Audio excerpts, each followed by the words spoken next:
हामिद अंसारी जब ईरान का राजदूत था, अभी ये तो आपको लेटेस्ट है कि पूर्व रॉ अधिकारी इनके सूद आदि ने प्रधानमंत्री मोदी को पत्र लिखा था कि यह राष्ट्र विरोधी है, इस पे कार्रवाई कीजिए। पर आप जानते हो कि यहाँ पर कार्रवाई नहीं होती।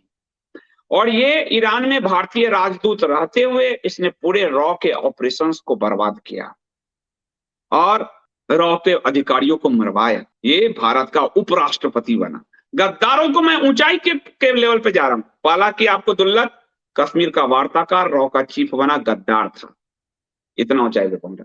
दूसरा इंद्र कुमार गुजराल, गद्दार, जिसके कारण कारगिल वार हुआ, प्राइम मिनिस्टर बने। भारत में कौन लोग बनते हैं तो आपको एक नेचर समझ में आ जाए कि भारत में ऊंचाई कौन तय करता है। मनमोहन सिंह जब वित्त मंत्री नहीं बने थे, प्राइम मिनिस्टर तो बहुत दूर 10 साल बाद बने, उससे पहले फ्रांस के अखबार लिख रहे थे कि अगला वित्त मंत्री मनमोहन सिंह है।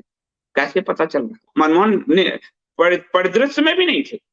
यानी विदेशी एजेंट हमारे यहाँ सबको सेट करते हैं, ये आपको मैं कहना चाह रहा हूं। तो आपको 2017 में प्रधानमंत्री मोदी को पत्र लिखा गया इस गद्दार हामिद अंसारी को लेकर कि तेहरान में जब हामिद अंसारी का कार्यकाल था, और ये बात है 1990 और 92 जब कश्मीर में आतंक चरम पे था, इस आदमी ने रॉ के पूरे ऑपरेशंस को तबाह किया और ईरान की जो खुफिया एजेंसी है सेवेट, उसको मदद करके रॉ को खत्म कराया। ये मजहबी आप सोच लो, ईरान के खुफिया एजेंसी सेवेट को मदद करके रॉ को के ऑपरेशंस को नुकसान पहुंचाया। और इसमें जो है, यही नहीं, भारतीय दूतावास के अधिकारी और कूटनीतिज्ञों का इस पर आरोप है कि सेवेट के जरिए इसने अपहरण करवाए। जो कूटनीतिक अधिकारी होते हैं दूतावास में, वो कई अधिकारी अपने हर देश का करता है, अपनी खुफिया एजेंसी के लिए वो काम करते हैं। इसने उन अधिकारियों के अपहरण करवाए, ये आरोप है। और फिर वो राष्ट्रहित साधने में विफल रहे, उनको मरने के लिए छोड़ दिया। और इस पूरे मामले में जो है, ईरान में सारे रॉ के ठिकाने घोषित करा दिए, उसने उजागर कर दिए। और ये सिफारिश किया द संडे गार्जियन में इनके सूद के इंटरव्यू के मुताबिक कि अंसारी ने ईरान में रॉ के ठिकाने को बंद करने की सिफारिश तक कर दी। ये गद्दार। और फिर आपको ये मई 1991 की घटना है।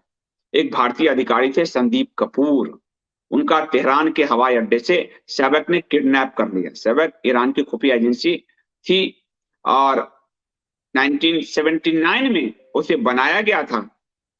आज वो जो है दुनिया में जो है उसको सेवेक नाम से ही जानते हैं, उस खुफिया एजेंसी को। उसने भारतीय अधिकारी संदीप कपूर का अपहरण कर लिया। अंसारी को सूचना थी, और जब कपूर की खोजबीन कराने के बजाय अंसारी ने, जब वहां का राजदूत था, वो भारतीय विदेश मंत्रालय को खुफिया रिपोर्ट भेजी कि कपूर गुम हो गए हैं, ईरान में उनकी गतिविधियां संदिग्ध थी। ईरान की खुफिया एजेंसी ने भारत के एक अधिकारी का अपहरण किया।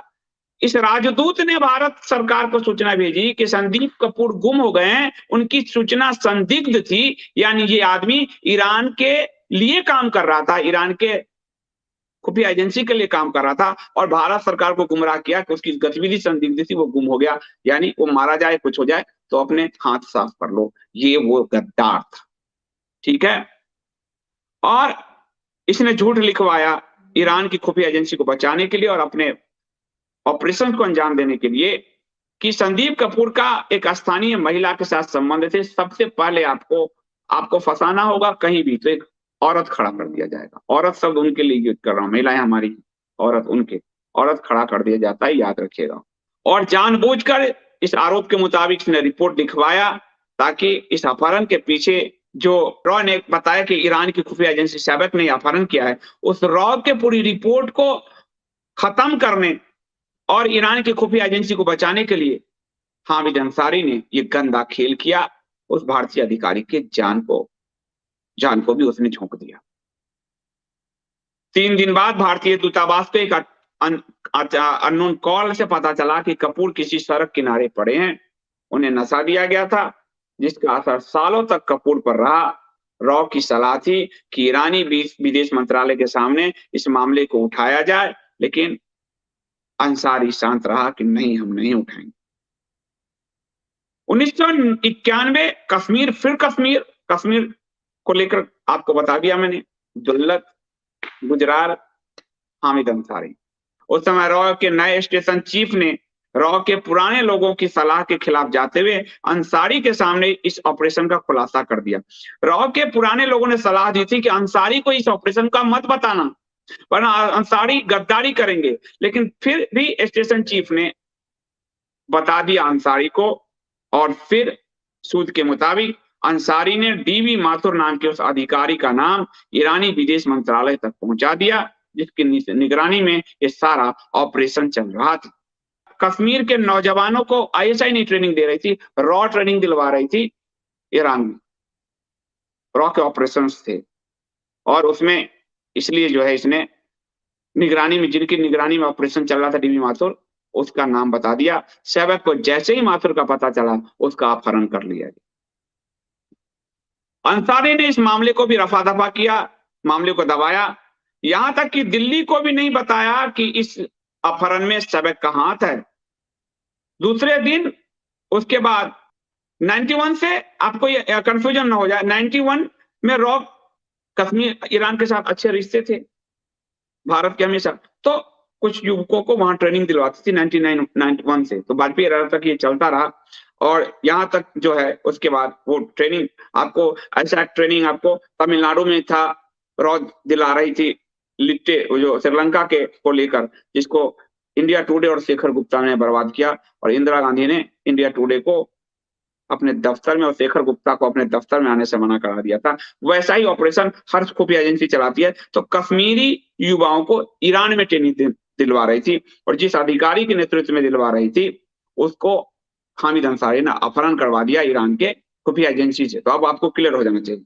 जब ये बात चल रही थी, तो कुछ लोगों ने कहा कि क्योंकि अब सरकार तक तो सूचना नहीं जा रही थी, प्रधानमंत्री थे नरसिम्हा राव उस समय, क्या करे? तो उन लोगों ने विपक्ष के नेता अटल बिहारी वाजपेयी को यह सूचना दी कि अंसारी बर्बाद कर रहा है, हमारे अधिकारी पकड़े गए।